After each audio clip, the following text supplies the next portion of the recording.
Harivarasanam charitable ട്രസ്റ്റിന്റെയും Palakkad Bhagavathi അനുഷ്ഠാന മണ്ഡപം ട്രസ്റ്റിന്റെയും ആഭിമുഖ്യത്തിൽ ശനീശ്വര ഹോമം, ശനീശ്വര പൂജ, കലശാഭിഷേകം എന്നിവ നടന്നു. ഹരിവരാസനം ചാരിറ്റബിൾ ട്രസ്റ്റ് ചെയർമാനും ഹരിവരാസനം കീർത്തനമെഴുതിയ കൊന്നകത്ത് ജാനകിയമ്മയുടെ കൊച്ചുമകനുമായ പി മോഹൻകുമാറിന് വേദിയിൽ വെച്ച് സ്വീകരണം നൽകി. പ്രകൃതിക്കും സഹജീവികൾക്കും മനുഷ്യർക്കും എന്ന തത്വത്തിൽ അധിഷ്ഠിതമായാണ് ഹരിവരാസനം ചാരിറ്റബിൾ ട്രസ്റ്റ് പ്രവർത്തിക്കുന്നതെന്ന് പി മോഹൻകുമാർ പറഞ്ഞു. സ്വാമി ശരണമയ്യപ്പ, ശരണമയ്യപ്പ, ശരണമയ്യപ്പ.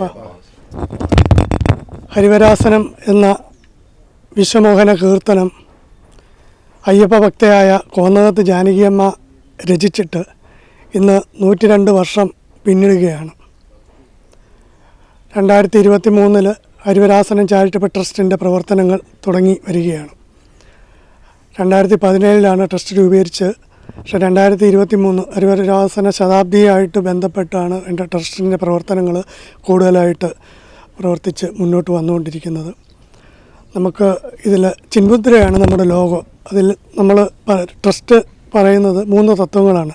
പ്രകൃതിക്ക്, സഹജീവികൾക്ക്, മനുഷ്യർക്ക്. ഈ 3 തത്വങ്ങളാണ് ട്രസ്റ്റ് വിഭാവനം ചെയ്യുന്നത്.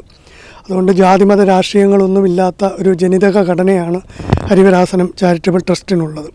ഇപ്പോൾ കേരളത്തിന് പുറത്ത് 6-7 സ്റ്റേറ്റ്, കേരളത്തിന് പുറത്തുള്ള സംസ്ഥാനങ്ങളിലേക്കും രാഷ്ട്രീയങ്ങൾക്ക് അതീതമായ ജനിതക ഘടനയാണ് ട്രസ്റ്റിനുള്ളത്.